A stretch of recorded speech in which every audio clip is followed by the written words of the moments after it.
Panorama group, जो सोचता है वो करता है।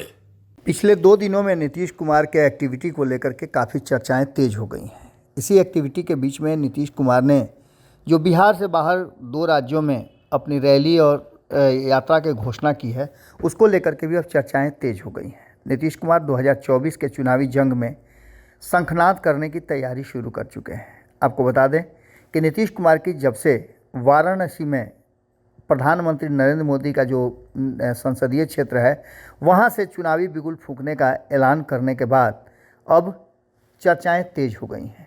इस बीच में अमित शाह से मुलाकात के बाद 3-3 बैठकें करके कहीं ना कहीं नीतीश कुमार ने अपना इरादा साफ कर दिया है। एक तरफ जहां ये चर्चाएं हो रही हैं, वहीं INDIA गठबंधन का क्या होगा और नीतीश कुमार वाराणसी में जिस तरह से नरेंद्र मोदी के गढ़ में जा कर के चुनावी शंखनाद करेंगे, उसके बारे में क्या संदेश है और नीतीश कुमार वहाँ से क्या संदेश देना चाहते हैं, ये बातें भी अब चर्चा का विषय बनी हुई है। खास करके INDIA गठबंधन के दलों और नेताओं के लिए नीतीश कुमार ने एक ऐसा असमंजस की स्थिति पैदा कर दी है कि आखिर इसका होगा क्या। आपको बता दें कि जहां एक तरफ भारतीय जनता पार्टी बिहार, झारखंड और उत्तर प्रदेश पर फोकस किए हुए है, वहीं नीतीश कुमार भी इस अपनी तरफ से कम जो है प्लानिंग नहीं बना रहे हैं। 5 राज्यों की सरकार को लेकर के जो तस्वीरें साफ हुई है, उसके बाद से अब गठबंधन को लेकर के भी काफ़ी कुछ नज़र आने लगा है। गठबंधन का बिखरा हुआ होना इस बात की तरफ इशारा कर रहा है कि आने वाले 2024 के चुनाव के लिए रास्ता बिल्कुल साफ है। लेकिन नीतीश कुमार ने जिस तरह से नेशनल ड्रीम को नई हवा दी और उसको लेकर के पड़ोसी राज्यों में अब नीतीश कुमार रैली करने जा रहे हैं, चाहे वो उत्तर प्रदेश हो, झारखंड हो, उसके बाद से एक चर्चा और शुरू हो गई है कि क्या नीतीश कुमार ये रणनीति INDIA गठबंधन के लिए कर रहे हैं या फिर उनके मन में कोई दूसरी बात है। जो जानकारी मिली है उसके अनुसार नीतीश कुमार 24 दिसंबर को वाराणसी में रैली करेंगे और वहीं 21 जनवरी को हजारीबाग में, झारखंड में वो अपनी सभा करेंगे। इन सारी बातों को लेकर के नीतीश कुमार कैसे क्या करेंगे, इसकी कहीं से कोई इस तरह की सूचना नहीं आ रही है कि ये कंबाइंड एफर्ट होगा। आपको बता दें कि इस कार्यक्रम के सामने आने के बाद चर्चाएं शुरू हो गई हैं कि क्या बिहार के CM ही PM के लिए विपक्ष के उम्मीदवार होंगे।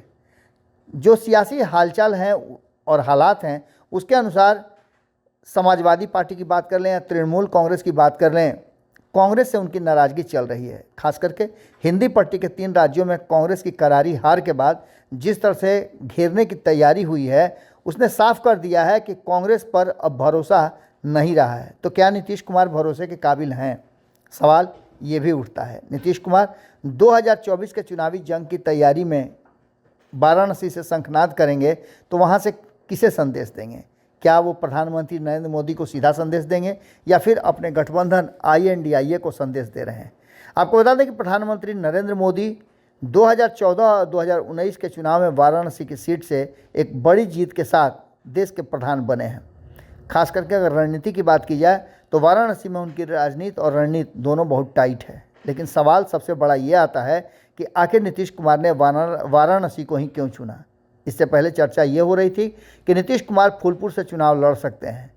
आपको बता दें कि इन सारी बातों को लेकर के और वाराणसी को चुनने के साथ अब ये चर्चा भी हो गई है कि फिर कांग्रेस को लगता है कि नीतीश कुमार ने सीधा संदेश दिया है, क्योंकि यूपी कांग्रेस के अध्यक्ष अजय राय की ये कर्मभूमि रही है वाराणसी।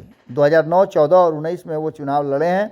2009 में जहां वो समाजवादी पार्टी के टिकट पर उतरे थे और मुरली मनोहर जोशी से हार गए थे, वहीं 14 और 19 में नरेंद्र मोदी ने उन्हें चुनाव में परास्त किया है। इन सारी बातों के साथ साथ अब एक चीज़ साफ नज़र आ रही है कि नीतीश कुमार की ये तैयारी जो वाराणसी से शुरू होगी, ये क्या रंग दिखाती है। आपको बता दें कि हिंदी पट्टी के राज्यों में कांग्रेस की करारी हार के बाद से इंडिया गठबंधन के लिए अब एक नेतृत्वकर्ता की तलाश शुरू हो गई है। ड्राइविंग सीट पर नीतीश कुमार को बैठाने की जो तैयारी जनता दल यूनाइटेड ने किया है, वो निश्चित रूप से कहीं ना कहीं अब दिखने लगा है। क्षेत्रीय दलों के बीच उनकी स्वीकार्यता कहीं ना कहीं इस बात को लेकर के भी हो सकती है कि उनसे अन्य क्षेत्रीय दलों को नुकसान नहीं है। जबकि आपको पता है कि तेलंगाना के रिजल्ट के बाद क्षेत्रीय दल भी कांग्रेस से कहीं ना कहीं खफा नजर आ रहे हैं, क्योंकि वहां से एक क्षेत्रीय दल का समापन लगभग हो चुका है। समाजवादी पार्टी की बात करें, आम आदमी पार्टी की बात करें, कांग्रेस की बात करें या INDIA गठबंधन के घटक दलों की बात करें, राजस्थान, मध्य प्रदेश, छत्तीसगढ़ में एक भी सीट इन सबको नहीं मिला है। एक मजबूत दावेदारी की कोशिश सभी कर रहे थे। इन सभी दलों ने भारतीय जनता पार्टी के विरुद्ध कांग्रेस से एकजुट होकर चुनाव लड़ने की बात कही थी और इन्होंने कांग्रेस से कहा था कि सीट शेयरिंग का समझौता भी कर लिया जाए और इन राज्यों में अपने साथी दलों को भी मौका दिया जाए।